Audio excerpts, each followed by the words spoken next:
First, I just wanted to say welcome everyone. Thank you so much for coming. We really appreciate everyone taking the time to be here with us today. This is our second annual graduate student panel and our first time at the luncheon, so that's very exciting.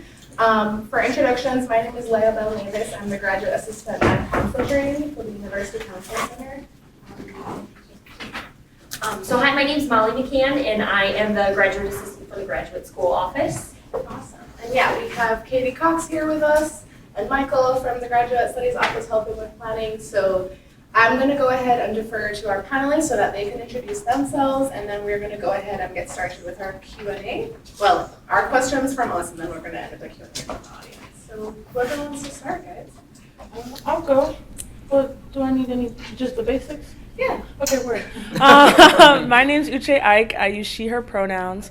I'm a graduate assistant in the Center for Student Diversity and Inclusion. I'm in charge, or in co-charge, with the MELT mentoring program, and I'm also a grad student in the MSIE program. Thank you. Okay, Jillian, you're going to go next? Yes. Hi, I'm Jillian Schaefer. I am in the Nonprofit Administration Masters, and I'm also a graduate assistant for Career Services. I use she, her pronouns. I graduated from Carroll in 2020, and I'm happy to be back.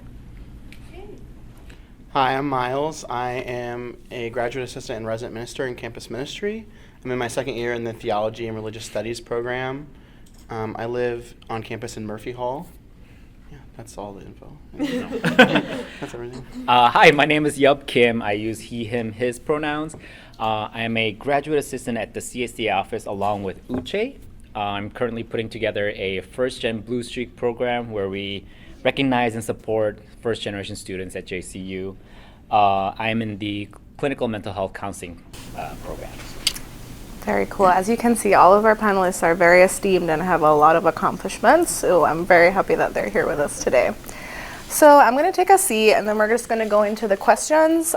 So all of you feel free to speak up for whatever question resonates. There are some questions who are tailored to specific people, but I mean, no pressure.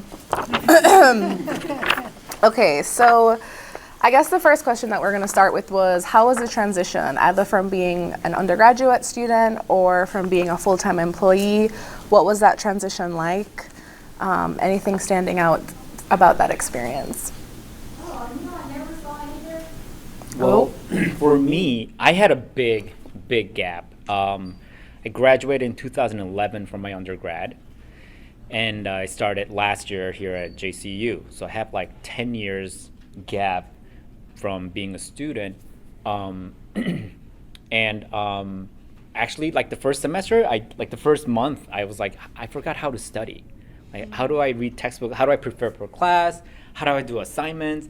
And a lot changed too, like Canvas, all these online things. Plus we had the pandemic too. So I had a little bit of like readjusting that needs to be done. But JCU had good support. So I utilized the Writing Center a little bit, Career Services a little bit as well too. And that really helped me a lot. Awesome. Mm-hmm. Yeah. I can go. I think I graduated from Xavier University in 2020, and then I took a year with the Jesuit volunteer course. I did a year of service. Not necessarily, I worked at a high school, so I was like around an educational setting, but I like wasn't doing homework. And I think one of like my biggest pieces of transition was just like the type of academics I was in. I like studied like poli-sci and like history in undergrad, and I'm getting my master's in theology. And so the last time I took a real theology class before grad school was my freshman year of college. So it went from like fall of 2016 to like the fall of 21. So it was a long time, but I think I relied a lot on my professors and like asking for help, and like just like I remember talking to Dr. Hannenberg, who's like my advisor and like the chair of the department, about like what I needed to do to like get ready, and like he was very reassuring and like gave me some like books to read, and looking back I should have read them, but I did not. But I think like I did struggle a little bit, but like now having read the books or some of them, I'm like, oh yeah, that would have been really helpful to know. But yeah, I think I relied a lot on my professors. Kind of similar to Miles, I graduated in 2020, did a year of service with the Jesuit Volunteer Corps, and then came back. I think a couple of key things that were tough but also really nice was returning back to the same school that I did undergrad in. Part of that was really comforting. I felt like I, knew my way around, could navigate the resources pretty well. But it was also tough because obviously coming back in a grad school position, or like a graduate assistant position, coming back to grad school rather than undergrad, and because of the pandemic, I think returning to a spot that felt really familiar but was really different at the same time was a dichotomy that was really difficult to navigate. In addition, I struggled of like having 1 year experience in more of the real world, and so transitioned, like had 1 foot in of being a student, 1 foot in the door of working, and it was like, a tough little balance, but I really loved getting to know my fellow students in my program. Was like a really helpful way to adjust, and talked a lot to my advisor and helped the transition a lot. For me, I just went straight into it. Because I did my undergrad here all 4 years, but originally I wasn't even thinking about grad school, so I felt like I didn't have to worry. But I think because the pandemic hit me, or hit actually all of us, and I sat there and I was like, maybe I could do grad school. It was just like smooth because I know where everything is, I know how everything works. But what I didn't prepare for was the fact that there is a bold difference between undergrad and graduate. Like I thought, okay, yeah, I'm on campus, I have classes, I still interact with like campus community and everything, but it's not the same interaction. So I think that's one thing I didn't account for in that transition. But it helped with like being a graduate assistant in the office, especially at an office I'm familiar with, still having like some sort of undergrad friends still in some concept. And then just even going to like different events that are held for grad students. I never really would have considered doing that because I met more people within my program and I met people in different programs. So it's like a good mix. We could be studying for classes together or out having lunch, and I like that concept of having that. And I'm just surprised I went straight for it, but here we are. Awesome, thanks. Miles, you touched on this a little bit already, but for everyone, what do you wish you would have learned before starting the program? I can expand on it all to give you guys a minute. Sure. Yeah, I think that like I said, I wish I would have like done that prep a little bit, and I also think that like I really kind of struggled with my first semester. Just like the classes were like I think a lot more difficult and a lot more work than I was expecting, and I wish I would have like learned how to better like ask for help from the people like around me and like my GA-ship, and like I have people like have master's degrees from the same program and like other master's degrees, and like I don't think I relied on them as much as I should have. So I wish I would have known to like ask. Like there's people who like will sit down and like explain it to me, and so I think it's my big thing is like doing what I should have done, like read the books, but also like asking for that help. From mostly other GAs, other GAs and like just staff members. I think especially in like the campus ministry department, there are like people like Drell graduated from John Carroll, like Kathleen and John have degrees from like Notre Dame and the Weston School of Theology. So it's like people who like have the degree that I'm like trying to get, but like are experienced, and I wish I would have just like they value them as like educate or like professional mentors, but I think I could better utilize them as like academic mentors. Right, so seeing the dual ways to leverage those people. Yeah. I probably would agree with Miles in that sense too, of asking people who are experienced and know what that's like going through either the same master's program or have been in a master's program before and know how that whole lifestyle works. I think another thing or two other things is like the work-life balance, because in undergrad, full-time college student, while still maybe having work on the side, I knew how that all works because it worked with my schedule. But now working as a GA and then also as a grad student going to classes at night and then also having an outside job just to support, I was like, wow, I really threw myself in for a loop. So just figuring out what that would look like and seeing that it is completely different from undergrad, which I constantly have to remind myself. And then sometimes it does get a little lonely, but I have to remember that there are support systems I have, places I can get those resources and things like that. I wish and I know like this is so much easier said after the fact, but I just wish I was able to remove a lot of those expectations. I kind of set myself up, I think, to really expect like exactly what I was going to learn and think that it was all going to go a certain way. And I wish I was able to like throw that out the window a little bit more. Just because, again, because you're in a familiar place doesn't mean you really know what you're about to get yourself into, and then be able to like kind of flow with that a little better. Similarly, like finding that work-life balance and knowing that if, undergrad was one of those things that you had like a 8 a.m. to 8 p.m. type of schedule, like that doesn't need to be the case in grad school. Like you can find that balance. So just kind of removing those expectations and just jumping in. I'm pretty content. Yeah, I think it comes from like having had like 10 years of work, because when I was in restaurants, I had to work 2 shifts and then go home and study for like a sommelier exam. So I guess those like experiences over the past 10 years kind of prepared me for the grad school. I don't know if I had anything, maybe a little bit of more work-life balance, but other than that, I was pretty content. Yeah. Good for you. Comes with age. Well, I think everyone's kind of touched on a little bit about like resources that they found helpful. I know Miles mentioned his advisor and like the coworkers you have in campus ministry. Uche mentioned like the diversity office being familiar, but what other resources do you all think has been helpful in helping you with your graduate school journey?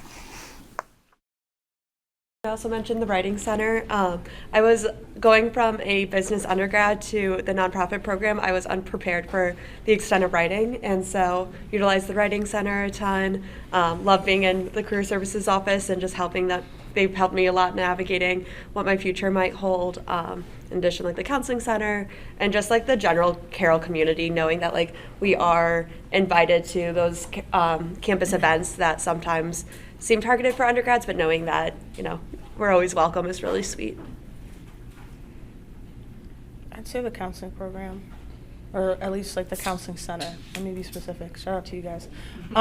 Because I did it in undergrad for the first time, and then I wasn't sure if that still extended to like graduate students. But when I found out that did, took a whole lot of load off my shoulders, because I like having someone professional that I can talk to about what I'm going through, and they give me advice on how to balance either the work-life balance or figuring out my social life between being a grad student and then having undergrad friends, even figuring out some personal issues too, because I don't think I'd be able to do that either on my own or finding another like therapist outside of Carroll or outside of, I don't know, my provider or whatever the case is. So Yeah, and just so everyone knows, grad students can get counseling services, so it doesn't just extend to undergrad. I think I do want to, I think one of the things that I found, and I can't help but plug, like the Graduate Student Association, and like knowing that they're like speaking with, like I know these 3, but like through the GSA I've been able to like meet grad students that I would have like never interacted with otherwise, and so like I learned, like I know way more about like the MBA programs and like what their realities are, and I think that's been like helpful for me to like kind of contextualize like what I'm going through and like what they're going through, and like how to that we can like better like support one another. So I will plug November 1st general body meeting. Yeah, for me, Writing Center was really helpful, and talking to my academic advisor was really, really helpful too. But I think the difference between an undergrad and a graduate school is that despite the title on the degree, master's degree doesn't make you a master at your skill. It opens up the door for you to become a master at your field, but you also have to put in the effort to go out to conferences, go out, network, meet people, read research papers. And there's a reason, I think there's a reason why full-time grad school is considered 3 classes a semester. They want you to study and explore on your own. But JCU does have a lot of great assistants if you need to tap into them. Awesome. So when I said before that some of these questions were going to be tailored to specific people, this was the question I was talking about. What has your experience been like as a person of color navigating a predominantly white institution? I know for me it was difficult, but I think, like you all have mentioned, there are like really good resources on campus that you can tap into. So yeah, be as honest or as not honest as you want to be, but I do think that's a really important question to ask. I can go first. So, I didn't really, I was fortunate enough to not experience any explicit and blatant racism towards me. But at the same time, I do recognize that being an Asian person in America, I have more privilege than Latinx or Black Americans. That being said, I was raised with color blindness. So I was told, like, don't talk about race. Everybody's the same. Everybody's equal, which was good growing up. But what it also did to me was that I couldn't recognize systemic racism. It's like, why is there a difference if everybody's the same? So with counseling program and starting at CSDI made me realize that I was so far behind with my color blindness. And it made me see the injustice that's happening in our world. And so I don't think I don't think I felt challenged or had any blatant difficulties because I was a person of color. But I do see how we can become better. Lord, I have something stuck in my throat. My bad. I've had mixed situations of being a person of color here at PWI, specifically being a Black woman. My family's from Nigeria, so we have different cultural expectations, different customs, and different ways we go about interacting with people, interacting in the workspace, whatever the case is. So the way I grew up in comparison to how an African American woman or man grew up here in the US, completely different. And I recognize that, but then I also, like, for sure recognize that there's a difference between how going to a predominantly white institution where white people would look at both me as a Nigerian American and an African American, even though I believe we're both the same, as just one whole thing. So, like, for me, I know growing up, like, no, I'm different from everyone else. Like, I'm from Nigeria. Everyone else is born here. But I was like, growing up through high school, and then I would say probably my freshman and sophomore year of college, I was like, let's change that narrative, because there have been experiences where I've experienced, like, blatant racism to my face from both students and professors. But then if it wasn't for the fact that I found a cultural org that supports people like me, understands people like me, including CSDI, I probably would have transferred. I would not have stayed. But it helps to have, like, a group of people that you can converse with and they understand the struggle. It also helps that there is an office like CSDI, that there's the counseling center and resources like that, because I mean, some days it gets hard, because it's like I have to explain myself, or I have to teach someone who's in ignorance, whatever the case is. Same thing with professors, and it's like, is that going to affect my grade in some sort of way? Or am I going to have to deal with consequences later with this person? So just things like that would occur. But I hate to say, you kind of get used to it over time, but it does get tiring. So if there's one thing I were to say towards that, like, you will get used to it, but at the same time, don't get comfortable with it. So Yeah, that's well said. And thank you for sharing, because it is difficult to have to talk about those things, and it's something that people of color just have to consider when you're attending a certain school. So thank you, guys. Yeah, this one also is a little bit targeted. What has your experience been like as a first-generation graduate student? If there are any. Yeah, for those who identify. Yeah. So my parents both have higher education degrees, but they got their degrees in Korea. So technically, from the federal definition of first generation, I'm not a first generation, but I experienced what a first generation student might go through my application process a little bit, because I didn't know what to do, where to begin. Thankfully, JCU has a very clear expectations what application process looks like, and I had some good support from my network outside of JCU, but I can see how it can be very overwhelming if you have nobody to ask questions and who to ask questions to. Yeah. So you found you were able to ask those questions to people in your social networks? A little bit, yeah, a little bit. The website.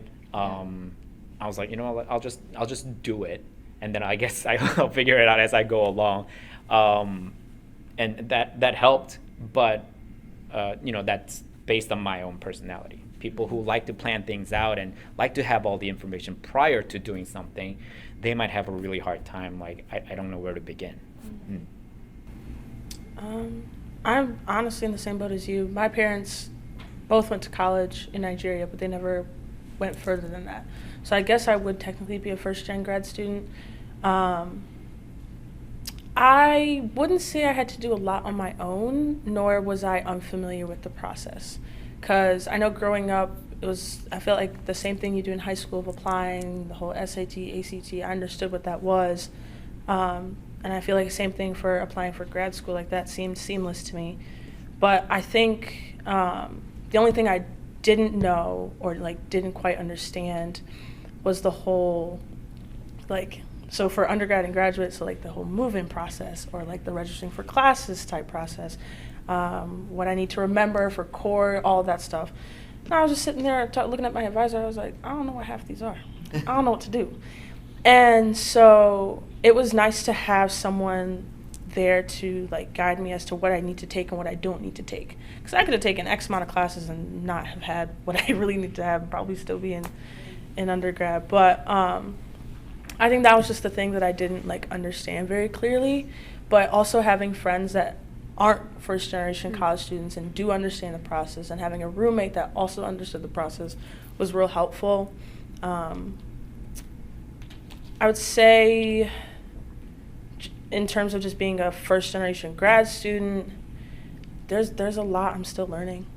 There's definitely a lot I'm still learning. And I know I have siblings that are just entering college and they want to get into grad school as well. So I'm like, okay, if you need help, just call me. But I guess going through this experience is nice. It's great. I know it's like longer school than I expected, but just going through it also makes me feel equipped to also help those coming after me. So.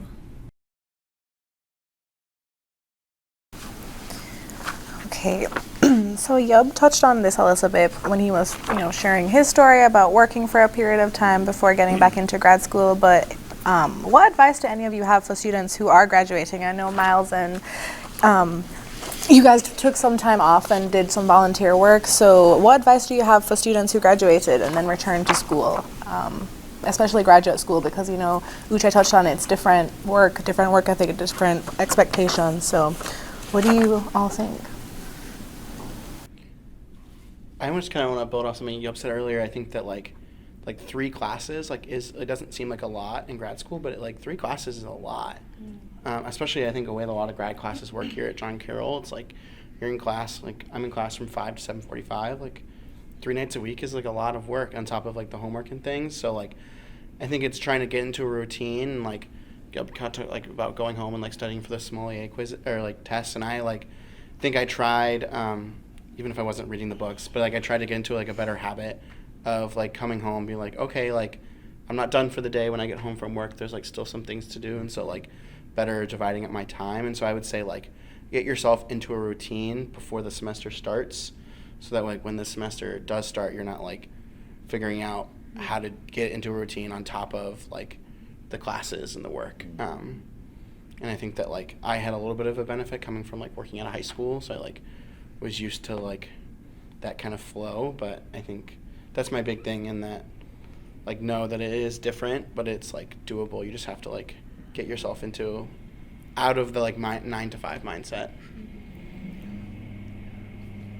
Yeah, I think one of my favorite parts of the nonprofit program is that we really do span ages and experiences. So there's some who are fresh from undergrad straight into grad school. There's others who did just like a year or two off. And then there's others who have been working in the nonprofit field for 20 plus years and want to move to that exec position. And there's others who are ready to switch from a field completely different into nonprofit world. So I think my favorite part has been learning from everybody, and so those who have more experience have been amazing mentors and really give great insight into what my future could hold and introducing me to jobs that I didn't even know were possible. But at the same time, they've expressed like gratitude for us who may have less experience because we ask these questions, maybe naive questions, but we're like, why do we do it this way, and why are these things the way they are? And those remind them to question like the systems that you just get so familiar working within over time. For me, budget ahead. It's not a cheap program. So save some money, build up some cushion if you can, and you will either have to save enough money to support your lifestyle plus tuition, or you will have to change your lifestyle a little bit. However, there are opportunities to minimize your expenses. Graduate assistantship is great. There are scholarships out there. And on certain fields, there are associations who sometimes give out grants. So apply to all of those. But yeah, you need money. Yes. Mm-hmm. All right, yeah, we'll probably want you to keep going because the next question is, what advice would you give Oh. to students who are applying to graduate school or graduate assistantships? Right. There are many different positions of graduate assistantships on campus, and it's very easy to say, like, I don't really care what I do as long as I get the tuition money, right? However, if you can, I would really like to encourage you to get a position that you're passionate about. And being a mental health counseling student, social justice and inclusivity and diversity hits home run for me in my heart. And I was very fortunate enough to get the GA position at CSDI office. And so try to maximize your interest and passion and express that in the application process. Because the more you're passionate about your position, the more JCU and other students will benefit from you. And yourself too. Yeah, I think going off of that, like one of the things that I try, like one of the reasons I applied to like be a resident minister is to be able to like help me grow like professionally, but also like I could tie like what I do in the classroom into like the work that I do. And I think like doing the two allow my like passions to like grow with one another. And I think that like, well, like I think all of the GA opportunities are great, but like if I was a sports GA, like I don't think I'd be able to do that as much. So I think that you have to like find what you're passionate about, and like for example, like I have a classmate Noah who is like the sports information GA, and he's like that's what he like loves to do. And so I think that like just know that like while it's great to like apply to all of them, but like really try to follow your passions, because like it is like what you're gonna do 20-25 hours a week, and so if you're not passionate about it, like it's gonna make your life like not a great time. But I think that so just like try to find what you're passionate about, and it's like great to apply to all of them, but like you don't want to commit to something that is going to make you not like grad school. Echoing both of those, I think that's really sums it up well, but knowing your why, I think is really important pre-applications. I know the process is long. You don't want to need to write different personal statements for different schools or different things, and sometimes you just want to get it done and know what's next for you. But slowing down a little bit and asking yourself, like, learning and going to grad school always sounds, I feel like, nice. Even being in grad school now, I'm like, ooh, what grad school could I go to next? But like then when you're actually sitting up at midnight, like still working on that paper, you got to remember what you're doing it for. And so always kind of rooting yourself down to like, what is the goal of this? What are you hoping to learn and get out of it? Will help make all of those things worth it. So just always returning to that. Honestly, all of them have said what I wanted to say. But I think it's important to also like know exactly what it is you want to do and exactly what it isn't that you want to do, because having that fine line makes things a lot easier. And then also all including like passion and things like that when it comes to what you want to do as a grad assistant or just a graduate school. But knowing that and then having those options and being able to just like delegate, oh, I want to go here, but they don't have this, I'm just going to put it in that section. Or, oh, they have this, but, you know, maybe I might consider moving, put it in that. Because you never know. You honestly never know. I thought I was going to go to Notre Dame for grad school because essentially I knew somebody that was going there, was in a similar program, and I was like, okay, word, I could move. But then at the same time, I really had to think to myself, do I have the money to move? Am I going to have the support I need if all my friends and family are on this side of the state? Are they going to have the program? Is the program going to be exactly what I think it is? Are they going to have a GA-ship for me? This, that, and a third. So it's just important to have those like pros and cons, what I want to do and what I don't want to do. And same thing applies with like GA-ships. I applied for like maybe 4 or so, and all of them had some sort of interest towards me, but I also knew in the back of my head I really wanted one, and here I am.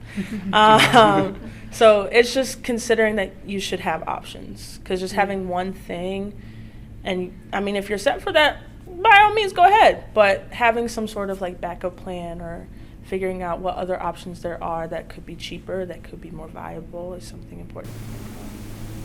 Do you guys have any thoughts about like tactical, like once you apply and you have to get the interview or the interview process, how you prepare for either one? Like what advice would you give, or what would you wish you would have known?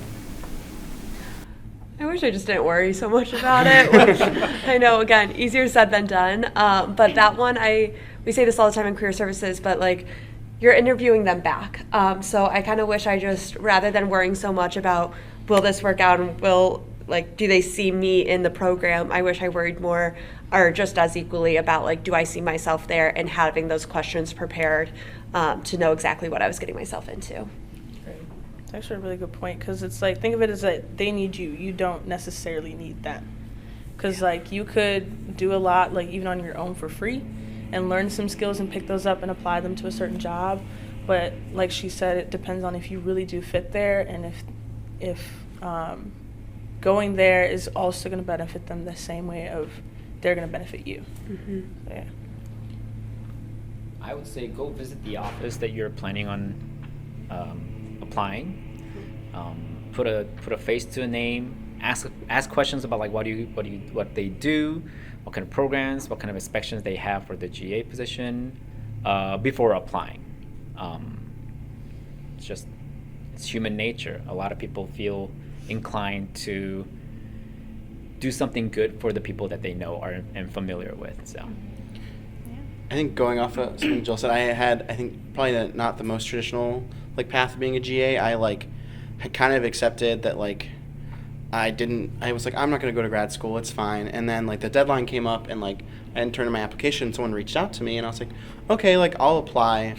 And I was living in Texas at the time, and that was when the winter storm hit Texas, so then we lost power for a week, which is just a fun story to tell. And Colleen in the graduate school was super grateful and like gave me an extension because I couldn't do it. But I think a lot of the stress that came with that, and I was like, it was so stressed about having to make the decision that I like didn't want to even like apply.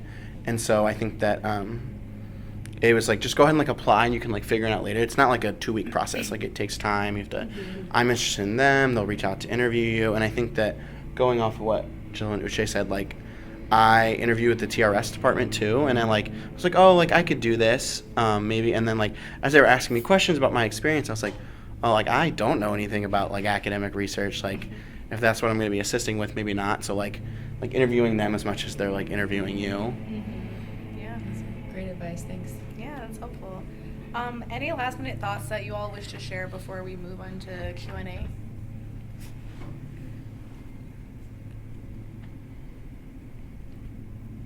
is everyone already in grad school? That's a good question. Yeah. Okay. Yes. You have some. Okay. Grad school is great. It's structured learning in an environment with fellow students who are like-minded. But these knowledge, unless you're going for a career where you need to have a master's degree to practice, this kind of knowledge, it's not unique to college setting. And just remember that learning is a lifelong journey. Grad school just helps you learn in a more structured way. And remember that college or campus life is not about just reading or absorbing information from textbook. It's about your interpersonal experience as well. So put all that into consideration when you're trying to decide whether you want to go to grad school or not. I say, building off of that, I think that I had some friends that like, what do I do next? Okay, I'll go to law school, which sounds terrible. Don't get a degree just because you think that it's you don't know what else to do. If you want to be and work in a nonprofit, that's when you go to. If you want to be a school counselor or a counselor, that's when you go to grad school. Don't just go because you're not sure what to do. And I think that kind of like Jill, you mentioned earlier, my classmates in my master's program are a wide gamut of people. There's some people who are currently high school teachers and trying to further get a certificate or bump themselves up in the pay scale or become better teachers. And then I do have classmates who just want to learn more about theology, and I think that that's great, but I also see them struggle with it sometimes because they're I'm doing this for personal growth, but I also have to write a 20-page paper. And so I think you have to really be dedicated to that, and it's learning, but it's also work. So don't do the work just because you don't know what else to do. I would say have fun with it. I mean, just because you're going back to school again doesn't mean you get to sacrifice other things of not having a social life, or just because you're going back to school doesn't mean you have to overwork yourself with having another job just to support or whatever the case is. I mean, have fun with it. Even if it's you're going out to lunch or dinner with the people in your program, or I don't know, maybe you meet someone at work and you guys go on a little girls' night out or something. Have fun with it. Because just having to have a whole full day from either 9 to 5 or 9 to 8:30 or whatever the case is, it can be draining. It can be a little lonely. It can be tough. But finding the little things to do, making sure you incorporate some form of self-care, mentally, physically, emotionally, things like that. Yeah. Echoing that, the people in your program, like you said, are all like-minded and all have, whether it's rooted in different things, a similar goal, at least the outcome. And so they're amazing people. And so getting to have fun with them, that natural networking that happens in the classroom and ways that you learn more about the field is just so exciting, in my opinion. I would say with that, the region where you go to grad school, I think, is important. So in the nonprofit program, we're lucky enough that so often we have different speakers of a variety of nonprofits come in, but a lot of them are from the Cleveland area, or at least Ohio. So there are these great connections if you plan on staying in this area. I know obviously some certifications and degrees are more national or universal, but just being aware of that, I would say, is important too. Awesome. Thanks, everybody. So we're going to open it up to any questions the audience may have for our panelists, and then we're just going to wrap up by sharing some resources from offices on campus. So if anyone has any questions, just raise your hand. Oh, I don't know who first. Okay. How did you guys know that you were ready to go to grad school at the time you went as opposed to another time? And semi-related to that, how did you pick the specific program that you did? Good question. I wasn't ready. I'm gonna be straightforward with you. I was not ready. It probably took me until the first day of me being a GA that I was okay, it's here. Okay, cool. Versus a while ago, I didn't consider going to grad school. I mean, the pandemic made me think about it a little bit because I had plans. I knew what I wanted to do after school. I knew what I wanted to go and study abroad, this, that, and the third, but obviously that didn't work. So I was okay, let's see what this is about. And the program, originally I was going to study to get my MBA because, it sounds good, looks good on a resume and everything. But it wasn't until I found out that this program, and I think this is the first year it's actually going on, that they offered exactly what I wanted. Because I had a minor in entrepreneurship, and I loved that. I wanted to continue that route. I am a bowler kid, and all of those were in handy, marketing, financing, all of that, but like entrepreneurship, that was my jam. So when I found out that that was offered here, and that the professor that was in charge of it also knew who I was, it clicked. And it was a lot easier to know that, like, okay, these classes are going to be tailored to either my idea or tailored to the company that I want to work for, this, that, and the third. So kind of just happened. Yeah. For me, in my year of service, I was at Catholic Charities out west, and being at an organization as large as that, I realized it was very humbling to realize, like, I knew nothing. I thought I was going to be able to I was a HR undergrad, and so be able to just like put that into a nonprofit setting and it would all be the same. And so realizing that I wanted to learn more was kind of how I decided to do grad school. I knew I wanted to come back to Cleveland, and so my in was either through going to grad school or work. But what made me decide on grad school at this time was I knew I wanted a GA position. I knew that would help for me to ever be able to do grad school financially, as well as just getting that hands-on experience. I thought, like, I jump into an org and then like have to stop and restart. I just thought it would be better for me. And I missed the classroom setting. I did a year away from school, and I was like, I'm a nerd. I love school. So I just knew I wanted to jump back in, and Carroll offered me the grad school, or the GA. It is a good financial price. I liked that I could finish it relatively quickly, and it just all aligned. Yeah, I think for me, I knew as an undergrad that I would probably go to grad school eventually. I did not think it would end up being in theology and religious studies. I thought I'd go get a master's in public policy or something. Mm-hmm.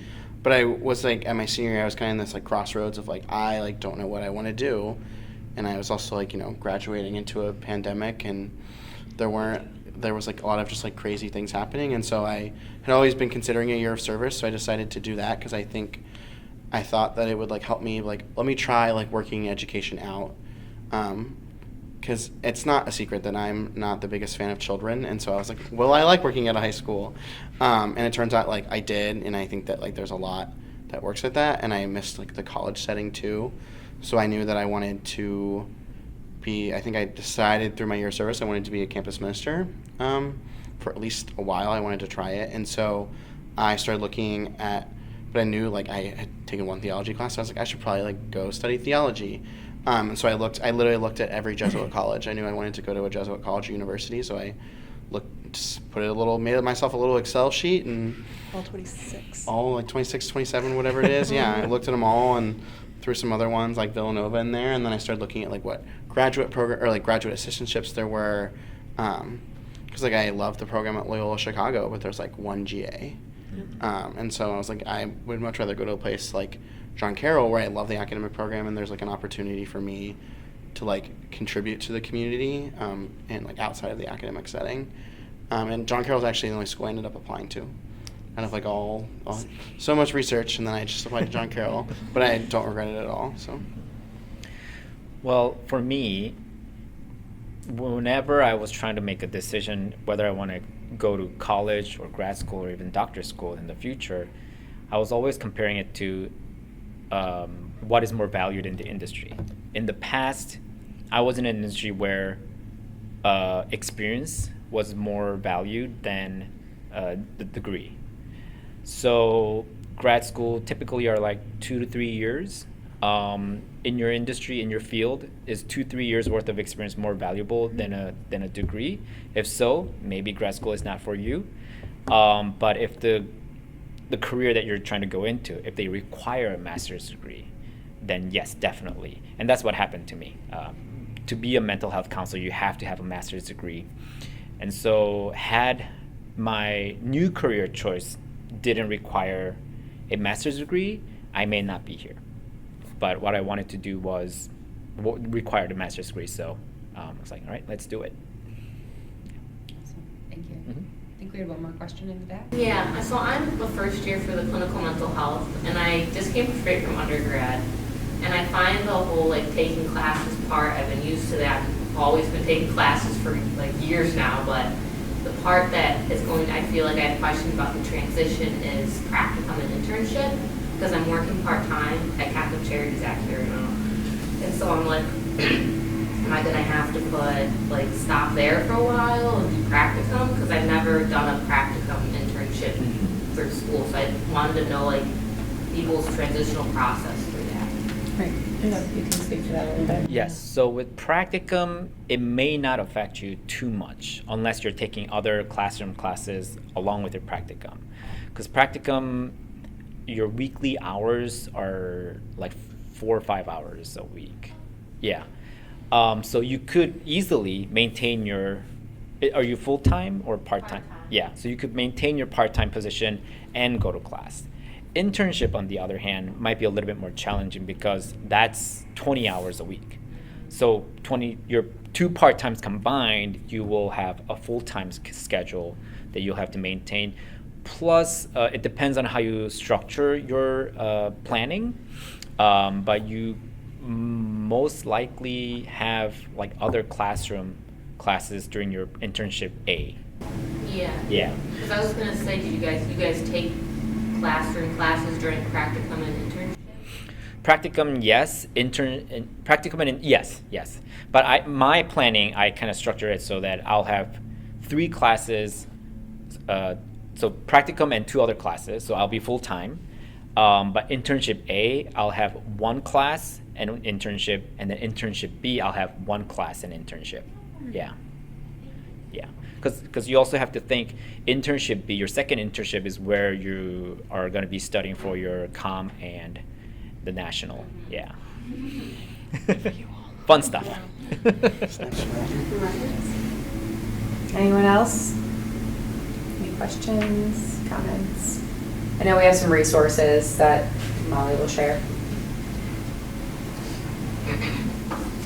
So yeah, thanks for all of the feedback from all of you and sharing your experiences. And now kind of as a complement to that, we wanted to share some of the resources around campus, a lot of which were mentioned throughout the panel, so that whether you're thinking of grad school or if you're in grad school here, you know what's available. So the graduate school, obviously, that's a no-brainer. Follow us on Facebook and Instagram. If you're considering graduate school, here's our phone number. Here's a good email address to get in touch with us through. And then on our website is where you can find more information about programs. I'll also plug, since she's here, Catherine in our office works on the admissions end, so if you have any questions after this, you're welcome to ask her anything. And then I'll also plug Natalia in the back next to Catherine there. She is the Graduate Student Experience Advisor, so if you're a current student here and have some questions, Natalia can also help. The Graduate Student Association that Miles mentioned, so that upcoming meeting that he mentioned on November 1st, here's the time and location for that. So that's, and if you're a current graduate student, you're a member of the Graduate Student Association. So here's some information on that, their email address. The Writing Center, I know that one came up as a great resource. How you can set up appointments through the Writing Center, their hours. And we can share access to this afterwards too, so that if anyone wants to look at this information a little more closely, they can. And then the Center for Career Services. Yeah, anything you want to highlight specifically? Not too much. I would just say the one thing that some students don't know is that we are a lifelong service. So whether you are contemplating grad school now or in the future, we can always help with that discernment process as well as the job search.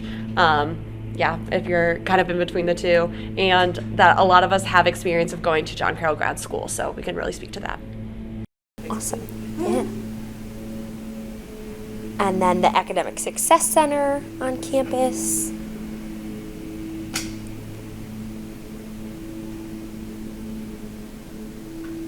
Contact information for them.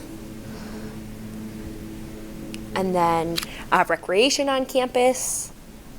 I know this one has a lot of information, so you can take a deep dive from home after and look through these. And the library. One thing I'll highlight specifically with the library that's unique for grad students is that there's a graduate student lounge in the library. A lot of grad students don't know about that. It's located in the lower level of the library. It has a physical key, so you check that out from the front desk of the library, and then you can use the space whenever the library is open. So it has computers, it has printers, it has a monitor in there, so it's a really nice resource for like quiet studying. There's a conference table for group studying, a whiteboard, so definitely a good option for current grad students. Also a really comfy couch. Yes. Yeah, maybe good for a little nap, who knows? And then CSDI.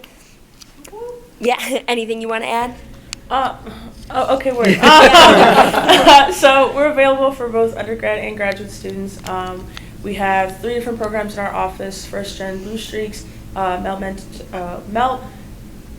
mentoring program, I don't know why I tripped on that, and then the Wayfinders program, which is also applicable to undergrad, graduate students, and recent alumni. So they help with providing you with career development, professional development, and then having micro internships as well that are paid. That's Daniela Flores, she's in charge of that program. And yeah, anything you need in terms of support, or if you need coffee, tea, food, snacks, we have it. Awesome. Anything you want to add, Yub, or? I think we live in a world right now where we're so divided, and there's a lot of gray areas without answers. And we're here to talk and think about those. I don't think the goal of DEI should be finding answers. I think it's the process is more important than the end goal. So if you ever want to just come in and talk about different issues concerning diversity, inclusion, and belonging, we're here to help. And our service extends to people who are not who graduated JCU, whether undergrad or grad school. Mm-hmm. Awesome. Thank you. And then the counseling center. Anything you want to plug specifically, Katie? Oh, I didn't know. We're in Dolan, beneath the dorm there, so we have a new location, so everyone should be aware of that. Open 9 to 4, Monday through Friday. Wonderful people are there, including myself, and I'd love to see you. Great. And yeah, that is our last slide. So thank you all so much for coming. I know we went a little bit over 1 o'clock, but there was a lot of really great and important information shared. So we're glad that you all stuck it out with us. And as grad students who juggle multiple things, Leia had to head out for a client session because she's in her internship in the counseling program. But she would thank you all too for being here. And there's plenty of food left, so please take some more, take a to-go bowl. And a round of applause for all of our awesome panelists. Thank you. Yeah. Enjoy the rest of your day, everyone.